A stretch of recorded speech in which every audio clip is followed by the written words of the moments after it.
Vehicle ഉദ്യോഗസ്ഥരാണ് മദ്യപിച്ചിട്ടുള്ളത്. അവരാണ് പരിശോധന നടത്തേണ്ടത്. എന്തൊരു ആഭാസതരമാണ്. കഴിഞ്ഞ കാലങ്ങളിൽ പോലീസ് ഉദ്യോഗസ്ഥർ ചെയ്തിട്ടുള്ള അവരുടെ കർമ്മഫലങ്ങൾ അതെല്ലാം തിരിച്ച് പോലീസിനെ തന്നെ ആക്രമിക്കുന്ന രീതിയിലേക്ക് പൊയ്ക്കൊണ്ടിരിക്കുകയാണ്. നമ്മുടെ സർക്കാർ സംവിധാനങ്ങളെല്ലാം തന്നെ, പോലീസ് മാത്രമല്ല മറ്റെല്ലാ സംവിധാനങ്ങളും കുത്തഴിഞ്ഞ രീതിയിലാണ് പോയിക്കൊണ്ടിരിക്കുന്നത്.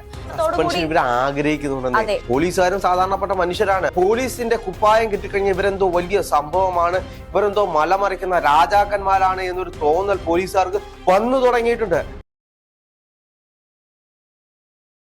മദ്യപിച്ച് വാഹനം ഓടിച്ചു. എറണാകുളത്ത് അസിസ്റ്റന്റ് മോട്ടോർ വെഹിക്കിൾ ഇൻസ്പെക്ടർക്ക് സസ്പെൻഷൻ. ഇതിപ്പോ സർക്കാർ ഉദ്യോഗസ്ഥർ തന്നെ തെറ്റ് ചെയ്തുകൊണ്ട് അറസ്റ്റിലാവുന്നതും അല്ലെങ്കിൽ പിടിക്കപ്പെടുന്നതും തുടർക്കഥയായിക്കൊണ്ടിരിക്കുകയാണ്. കുറച്ച് നാളുകൾക്ക് മുൻപാണ് KSRTC ബസ്സിൽ മദ്യപിച്ചിട്ടുണ്ടോ എന്നറിയാൻ വേണ്ടി വന്ന ഉദ്യോഗസ്ഥൻ മദ്യപിച്ചുകൊണ്ട് വന്നൊരു സംഭവം നമ്മൾ കണ്ടത്. എത്രയൊക്കെ ചെയ്താലും എന്തൊക്കെ ചെയ്താലും സസ്പെൻഷനിൽ മാത്രം ഒതുങ്ങും എന്നുള്ള അവരുടെ ധൈര്യമാണോ ഇതിനൊക്കെ വീണ്ടും പ്രേരിപ്പിക്കുന്നത്? അവരെ സർക്കാർ ഉദ്യോഗസ്ഥർ എന്നൊരു ടാഗിൽ മാത്രം ഒതുക്കാൻ കഴിയുന്ന ആളുകളല്ല. ആരാണ് മദ്യപിച്ചത് എന്ന് നോക്കിക്കഴിഞ്ഞാല് മോട്ടോർ വെഹിക്കിൾ ഉദ്യോഗസ്ഥരാണ് മദ്യപിച്ചിട്ടുള്ളത്. അവരാണ് പരിശോധന നടത്തേണ്ടത്. വാഹനം ഓടിക്കുമ്പോൾ, വാഹനത്തിൽ പോകുമ്പോൾ ചെയ്യേണ്ട കാര്യങ്ങളെല്ലാം പറഞ്ഞു കൊടുക്കുന്ന ആളുകളാണ് ഇവരൊക്കെ. അപ്പം വെയില് തന്നെ വിളവ് തിന്നുക എന്ന് പറയുന്ന പോലെയാണ് മോട്ടോർ വെഹിക്കിൾ ഉദ്യോഗസ്ഥർ തന്നെ മദ്യപിച്ച് വാഹനം ഓടിക്കുക, വാഹനങ്ങളെ പിടിക്കാൻ നിൽക്കുക. എന്തൊരു ആഭാസതരമാണ്. ഇതൊരു കെട്ടഴിഞ്ഞ സംവിധാനമായിട്ട് നമ്മുടെ നാട് മാറുന്നതിന്റെ ഏറ്റവും വലിയ സൂചനയാണ് ഈ ഉദ്യോഗസ്ഥർ ഇങ്ങനെ മാറുന്നതിന്റെ പ്രധാനപ്പെട്ട കാരണം. കഴിഞ്ഞ ദിവസങ്ങളിൽ നമ്മൾ നോക്കിക്കഴിഞ്ഞാൽ പോലീസുമായി ബന്ധപ്പെട്ട് വലിയ രീതിയിലുള്ള ആരോപണങ്ങൾ ഉന്നയിച്ചുകൊണ്ടിരിക്കുന്നത്, അല്ലെങ്കിൽ അത്തരത്തിലുള്ള തെളിവുകൾ പുറത്തു വന്നുകൊണ്ടിരിക്കുകയാണ്. കഴിഞ്ഞ കാലങ്ങളിൽ പോലീസ് ഉദ്യോഗസ്ഥർ ചെയ്തിട്ടുള്ള അവരുടെ കർമ്മഫലങ്ങൾ അതെല്ലാം തിരിച്ച് പോലീസിനെ തന്നെ ആക്രമിക്കുന്ന രീതിയിലേക്ക് പൊയ്ക്കൊണ്ടിരിക്കുകയാണ്. അതിലെ പ്രധാനപ്പെട്ട ഒരു കാര്യം എന്ന് പറയുന്നത്, ഇന്നും ജനാധിപത്യം എന്താണെന്നും ഒരാൾക്ക് കൊടുക്കേണ്ട, ഒരു പൗരന് കൊടുക്കേണ്ട പ്രിവിലേജ് എന്താണെന്നും അറിയാത്ത കുറെ സർക്കാർ ഉദ്യോഗസ്ഥർ നമ്മുടെ സംവിധാനത്തിൽ കയറി പറ്റിയിരിക്കുന്നു. ഇവർക്ക് ജനാധിപത്യം എന്താണെന്നോ ഭരണഘടന എന്താണെന്നോ ഒരാളുടെ ജീവനും സ്വത്തിനും ഉറപ്പു നൽകേണ്ടത് അവരുടെ മൗലിക അവകാശമാണെന്ന് പോലും തിരിച്ചറിയാൻ കഴിയാത്ത കുറെ മൊണ്ണകളായിട്ടുള്ള ഉദ്യോഗസ്ഥർ ഈ സംവിധാനത്തിൽ കയറിപ്പറ്റിയതിന്റെ പരിണിത ഫലമാണ് ഈ സംവിധാനത്തെ മൊത്തത്തിൽ ചീത്തപ്പേരുണ്ടാക്കുന്ന രീതിയിൽ ഇപ്പോൾ നടന്നുകൊണ്ടിരിക്കുന്നത്. അത് ഇതില് നല്ല ഉദ്യോഗസ്ഥരുണ്ട്, കൃത്യമായി അവരുടെ ഡ്യൂട്ടി ചെയ്തു പോകുന്ന ഉദ്യോഗസ്ഥരുണ്ട്. പക്ഷേ ഒന്നോ രണ്ടോ ഉദ്യോഗസ്ഥർ ചീത്തപ്പേര് കേൾപ്പിച്ചു കഴിഞ്ഞാൽ ഈ സംവിധാനത്തെ മുഴുവൻ നാണക്കേടുണ്ടാക്കുന്ന രീതിയിലേക്ക് അത് മാറുകയും പിന്നീട് ഈ സംവിധാനത്തെ മുഴുവൻ, ഇപ്പൊ പോലീസ് സംവിധാനത്തിൽ ഒരു പോലീസുകാരനെതിരെ പഴി കേട്ട് കഴിഞ്ഞാൽ ആ പോലീസ് സ്റ്റേഷനിലെ മുഴുവൻ ഉദ്യോഗസ്ഥർക്കല്ല അതിന്റെ കുറ്റം വരുന്നത്. ഇതില് മേലുദ്യോഗസ്ഥർക്ക് കൃത്യമായിട്ടുള്ള പങ്കുകളുണ്ട്. അവര് കൃത്യമായിട്ട് ഇത് അനാലിസിസ് ചെയ്യാത്തതുകൊണ്ടും ഇത് കൃത്യമായിട്ട് ഉദ്യോഗസ്ഥർക്ക് പറഞ്ഞു കൊടുക്കാത്തതുകൊണ്ടും ഉണ്ടാകുന്ന പല പ്രശ്നങ്ങളുമാണ്. ഇപ്പം എന്തൊക്കെ പറഞ്ഞു കഴിഞ്ഞാലും പോലീസ് മർദ്ദനം ഉള്ള കാര്യം തന്നെയാണ്. അപ്പൊ അത് പ്രതികളെ പിടിക്കാൻ വേണ്ടിയിട്ടാണ്, അല്ലെങ്കിൽ അത്രത്തോളം പ്രതി കുറ്റക്കാരനാണ് എന്ന് തെളിയിക്കാൻ വേണ്ടി തെളിവെടുപ്പിന്റെ സമയത്തൊക്കെയാണ് ഇവരിത് ചെയ്യുന്നത്. പക്ഷെ ഇത് ഇപ്പൊ നടു റോഡിൽ ഇറങ്ങി സാധാരണപ്പെട്ടവന്റെ നെഞ്ചത്ത് കയറി നടത്തേണ്ട ആവശ്യമുണ്ടോ എന്നാണ് ഇവിടുത്തെ വലിയ ചോദ്യം. അതായത് വഴിയെ പോകുന്നവൻ, വണ്ടി പോകുന്നവൻ, അവൻ ചിലപ്പോൾ ഹെൽമെറ്റ് വെച്ചിട്ടില്ലായിരിക്കും. ഇവർക്കൊന്നും ചോദിക്കാൻ ആളില്ല എന്നുള്ള രീതിയിലാണ് പോലീസിന്റെ ഒരു പ്രവൃത്തി എന്ന് പറയുന്നത്. ഇപ്പോ ആള് മാറി ഒരു ദളിതനെ ആക്രമിക്കുന്ന ഒരു വാർത്ത നമ്മൾ കണ്ടിരുന്നു. അപ്പോൾ ആരെയാണ് ഉപദ്രവിക്കേണ്ടത്, അല്ലെങ്കിൽ ആരെങ്കിലും കിട്ടിയാൽ മതി എന്നുള്ള രീതിയിലേക്ക് പോലീസ് സംവിധാനങ്ങൾ മാറിയിരിക്കുകയാണ്. ആള് മാറി ഒരു ദളിതനെ ആക്രമിക്കുക മാത്രമാണ് ഇവർ ചെയ്യുന്നത്, ഒരു ദളിതനല്ല. അങ്ങനെയാണെങ്കിൽ നമുക്ക് പറയാറുണ്ട് അത് ഒറ്റപ്പെട്ട സംഭവമാണെന്ന്. ഒരു ദളിതർ മാത്രമല്ല, സമൂഹത്തിലെ പല ആളുകളെയും, അത് ദളിതനെന്ന് നോക്കണ്ട, ഏത് കാറ്റഗറിയിൽ നിൽക്കുന്ന ആളുകളെ ആണെങ്കിലും ഇവർ ഈ രീതിയിലാണ് പെരുമാറുന്നത്. കഴിഞ്ഞ ദിവസം ഒരു വാർത്ത ഉണ്ടായിരുന്നു, ഒരു സ്ത്രീയെ മാലമോഷണ കേസിൽ പിടിച്ചു എന്ന് പറഞ്ഞുകൊണ്ട് അവരുടെ വർഷങ്ങൾ പോകുന്ന അവസ്ഥ ഉണ്ടായി. അപ്പൊ അത്തരത്തിലുള്ള കേസുകളൊന്ന് ആലോചിച്ച് നോക്കൂ. അവരുടെ ജീവനും ജീവിതവും തന്നെ വഴിയാധാരമാകുന്ന അവസ്ഥയിലൂടെയായിരിക്കും കടന്നു പോകുന്നത്. അതിനപ്പുറത്തേക്ക് സമൂഹം അവരെ എങ്ങനെയായിരിക്കും നോക്കുകുത്തിയാക്കുന്നത്. ഈ പല MDMA കേസുകളുമായിട്ട് പിടിക്കുന്ന പല യുവാക്കളുമുണ്ട്. അത് വണ്ടികളിൽ നിന്നൊക്കെ ആയിരിക്കും പിടിക്കുന്നത്. അത് കൽക്കണ്ടം പിടിച്ചിട്ട് അത് MDMA ആണെന്ന് പറഞ്ഞ് കേസ് എടുത്തിട്ടുള്ള ആളുകളുണ്ട്. അപ്പൊ ഒന്ന് ആലോചിച്ച് നോക്കൂ, MDMA പിടിച്ചു എന്ന് പറഞ്ഞിട്ടായിരിക്കും ഒരു വാർത്ത കൊടുക്കുന്നത്. പിന്നീട് അവരെ ആ സമൂഹം നോക്കുന്നത് എങ്ങനെയാണ്? എത്രയോ നാളുകളായിട്ട് അവര് ജയിലിൽ കിടക്കുകയും പിന്നീട് പുറത്തിറങ്ങുമ്പോൾ അതല്ലായിരുന്നു തെറ്റുപറ്റിയത് പോലീസിനാണ് എന്നറിയുമ്പോൾ ആദ്യത്തെ വാർത്തയ്ക്ക് കിട്ടിയ ഒരു ഇമ്പോർട്ടൻസ് രണ്ടാമത്തെ വാർത്തയ്ക്ക് കിട്ടുന്നില്ല. ജീവിതം തകർന്നു പോകുന്നേ. ഇവര് MDMA കേസിൽ അകത്ത് പോയെന്ന് പറഞ്ഞു കഴിഞ്ഞാല് ഇപ്പൊ ഒരു ഫാമിലി ഉണ്ടെങ്കിൽ ഫാമിലി കൂടെ നിൽക്കുവോ? ഒരു ഭാര്യയൊക്കെ ഉണ്ടെങ്കിൽ അവരിട്ടിട്ട് പോകും. അവരുടെ ജീവിതം മൊത്തത്തിൽ നശിക്കും. കൂട്ടുകാരുണ്ടെങ്കിൽ അടുക്കത്തില്ല. അടുത്തടുത്ത ബന്ധുക്കളുണ്ടെങ്കിൽ അടുത്ത് വരത്തില്ല. കൂട്ടുകാരോ ബന്ധുക്കളോ സുഹൃത്തുക്കളോ ആരും അടുത്ത് വരാത്ത അവസ്ഥയിൽ അവർക്കുണ്ടാകുന്ന ഒരു ട്രോമയുണ്ട്.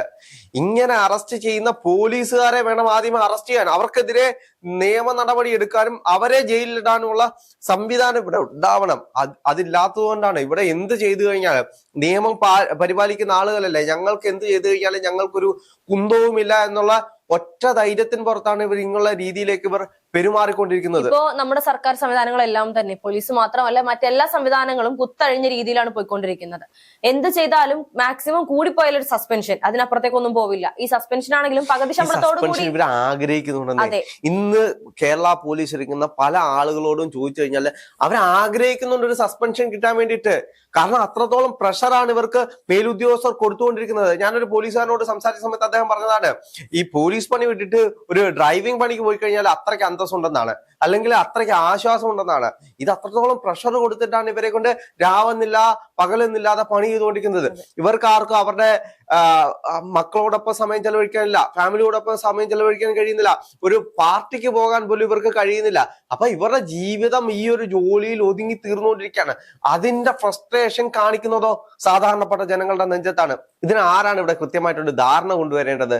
ഇവിടെ ഇഷ്ടംപോലെ PSC നടക്കുന്നുണ്ട്. എന്നിട്ട് ഒരു പോലീസ് PSC നിന്ന് ഒരു പോലീസുകാരനെങ്കിലും ഇവർ റിക്രൂട്ട്മെന്റ് ചെയ്യുന്നുണ്ടോ, അല്ലെങ്കിൽ ലിസ്റ്റിലാക്കി കൊണ്ടുവരുന്നുണ്ടോ? അതില്ല. ജോലി കൊടുക്കാൻ ഇവിടുത്തെ സർക്കാരിന് കഴിയുന്നില്ല. പിന്നീടോ വരുന്ന വാർത്തകൾ നോക്കിക്കഴിഞ്ഞാൽ ഇവിടെ പോലീസ് സേനയിൽ അംഗങ്ങൾ കുറവാണ്. അംഗങ്ങൾ കുറവാകുമ്പോൾ എന്താണ് ചെയ്യുന്നത്? ബാക്കിയുള്ള പോലീസുകാരെ വെച്ചിട്ട് ഇത് ഓടിച്ചുകൊണ്ടിരിക്കും. അവർക്ക് ലീവ് കൊടുക്കത്തില്ല, അവരുടെ പേഴ്സണൽ കാര്യങ്ങൾക്ക് ഒന്നും പോകാൻ കഴിയാത്ത രീതിയിൽ അവരെ അതില് ഒതുക്കി നിർത്തുകയാണ് ചെയ്യുന്നത്. അല്ലെങ്കിൽ കെട്ടിപ്പൂട്ടി വെക്കുമ്പോൾ ഇവർക്കുണ്ടാകുന്ന ആ ഫ്രസ്ട്രേഷനാണ് ഇവർ ഈ ജനങ്ങളുടെ മണ്ടക്കി തീർക്കുന്നത്. എന്നിട്ട് പോലീസിന്റെ കുപ്പായം കിട്ടിക്കഴിഞ്ഞാൽ ഇവരെന്തോ വലിയ സംഭവമാണ്, ഇവരെന്തോ മലമറിക്കുന്ന രാജാക്കന്മാരാണ് എന്നൊരു തോന്നൽ പോലീസുകാർക്ക് വന്നു തുടങ്ങിയിട്ടുണ്ട്. അത് ഒരു ജനാധിപത്യ രാജ്യത്തിന് ഏറ്റവും മോശമായിട്ടുള്ള വിപത്ത് ഉണ്ടാക്കുക തന്നെ ചെയ്യും. ഇപ്പൊ നമ്മൾ കണ്ടുകൊണ്ടിരിക്കുന്നതാണ്, നേപ്പാളിനൊക്കെ ആണെങ്കിലും അയൽ രാജ്യങ്ങളെല്ലാം കത്തിക്കൊണ്ടിരിക്കുന്നത് നമ്മൾ കണ്ടുകൊണ്ടിരിക്കുന്ന ഒരു കാലമാണ്. എന്നിട്ടും ഇവിടെ ഈ രീതിയിൽ നമ്മുടെ കേരളത്തിലാണെങ്കിലും ഇന്ത്യയിലാണെങ്കിലും ഈ രാജ്യം ഇങ്ങനെ കത്താതെ നിൽക്കുന്നതിന്റെ കാരണം എന്ന് പറയുന്നത് ജനങ്ങൾക്ക് അത്രത്തോളം സമാധാനം ആഗ്രഹിക്കുന്നതുകൊണ്ടാണ്. അല്ലെങ്കിൽ ഇങ്ങനെയുള്ള രീതിയിൽ ഒരാളെ ആക്രമിക്കുമ്പോഴേക്ക്, അല്ലെങ്കിൽ പോലീസുകാർ നാട്ടുകാരുടെ ഇടയിലേക്ക് ചെന്ന് ഇത്രത്തോളം ആക്രമിക്കുമ്പോൾ നാട്ടുകാർ ചുമ്മാ നോക്കി നിൽക്കുവോ? പോലീസ് സ്റ്റേഷനെ നാട്ടുകാർ ആക്രമിക്കാൻ തുടങ്ങിക്കഴിഞ്ഞാൽ, അല്ലെങ്കിൽ പോലീസുകാർക്ക് നേരെ നാട്ടുകാര് ആഞ്ഞടിക്കാൻ ശ്രമിച്ചു കഴിഞ്ഞാൽ, അല്ലെങ്കിൽ അവരെ തിരിച്ചടിക്കുന്ന കാലം വന്നു കഴിഞ്ഞാൽ അത് ഏറ്റവും വലിയ വിപത്താണ്. നമ്മൾ ഇപ്പോൾ അനുഭവിച്ചുകൊണ്ടിരിക്കുന്ന സമാധാനമാണെങ്കിലും ഈ ഒരു സാഹചര്യമാണെങ്കിലും അതില്ലാതാകും. അത് നിലനിൽക്കുന്നത് കേരള പോലീസ് ആണെങ്കിലും ഇന്ത്യയിലെ ബാക്കി സേനാ സംവിധാനങ്ങളെല്ലാം ഉണ്ടായതുകൊണ്ടാണ്.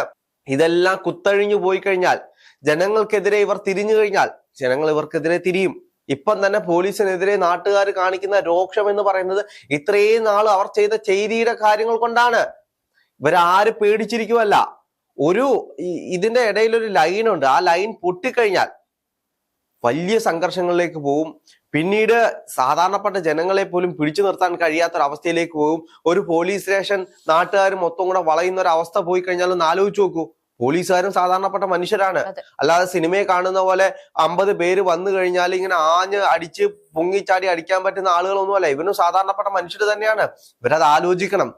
കാക്കിക്കുപ്പായം ശരീരത്തിൽ കയറി എന്ന് എഴുതി തങ്ങൾ രാജാക്കന്മാരോ ആരുമല്ല. ഇവിടെ നിങ്ങൾക്ക് മുകളിൽ വലിയ സംവിധാനങ്ങളുണ്ട്, കോടതികളുണ്ട്, സുപ്രീം കോടതികളുണ്ട്, അത്രത്തോളം നിയമ സംവിധാനങ്ങളുള്ള ഒരു രാജ്യമാണ്. അപ്പം നിങ്ങളുടെ പണി ചെയ്യുക. നിങ്ങളുടെ പണി എന്ന് പറയുന്നത് ഒരു സാധാരണപ്പെട്ട ഒരാളുടെ അന്തസ്സിന് കോട്ടം വരാത്ത രീതിയിൽ അവരുടെ സ്വത്തും അവരുടെ അന്തസ്സും സംരക്ഷിക്കേണ്ട ഉത്തരവാദിത്തമുള്ള ആളുകളാണ് ഇത്തരത്തിൽ പെരുമാറിക്കൊണ്ടിരിക്കുന്നത്. ഇത് സംരക്ഷിക്കാനാണ് നിങ്ങളുടെ പണി. അത് കൃത്യമായിട്ട് ചെയ്തു പോകുക.